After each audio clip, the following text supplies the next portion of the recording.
Indonesia itu kan dibandingkan dengan tingkat produksi, ketersediaan pangan dengan konversi lahan, ya, konversi lahan yang begitu tinggi menyebabkan terjadi penyempitan ketersediaan areal pertanian. Ya. Kalau begitu, apa yang perlu dilakukan? Karena itu akan mempengaruhi produksi pangan nasional. Itu juga akan mempengaruhi swasembada pangan yang dicanangkan. Maka perlu kami kerjasama agar supaya space untuk produksi pangannya tetap dalam koridor dan kontrol sesuai dengan program prioritas pemerintah. Tapi juga kami tetap mengatur, juga memberikan ruang supaya industri juga tetap berkembang. Contoh, saya mau kasih tahu, pusat produksi beras di Indonesia itu lebih banyak produksinya dari Majalengka, Indramayu, ya, kemudian Sragen, Bojonegoro.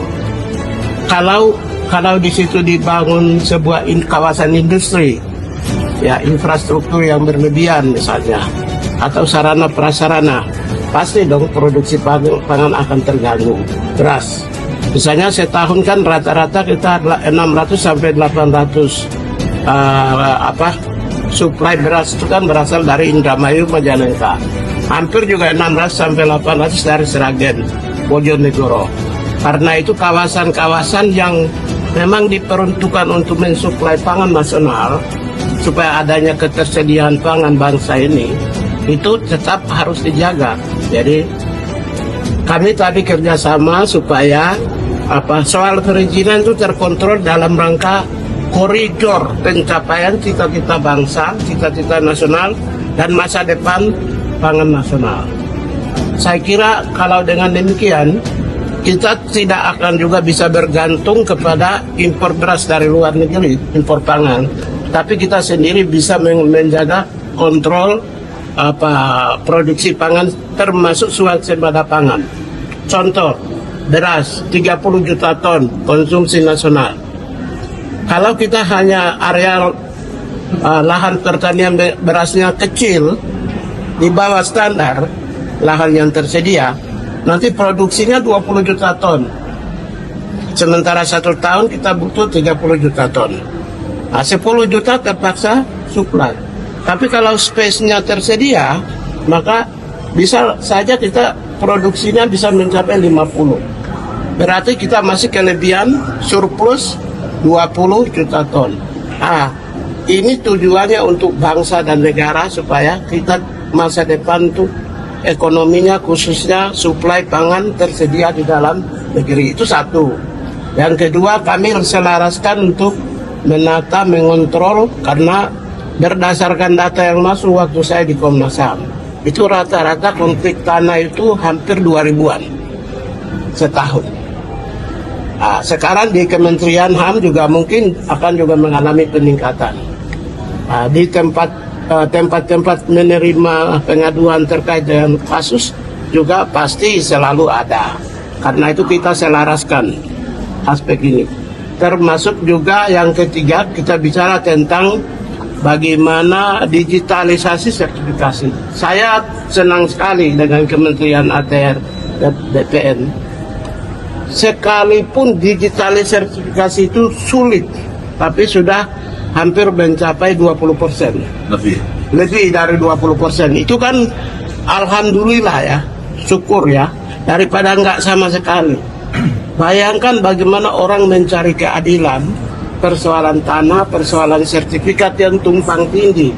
Baik tidak hanya di perkotaan, tapi juga di daerah-daerah terpencil.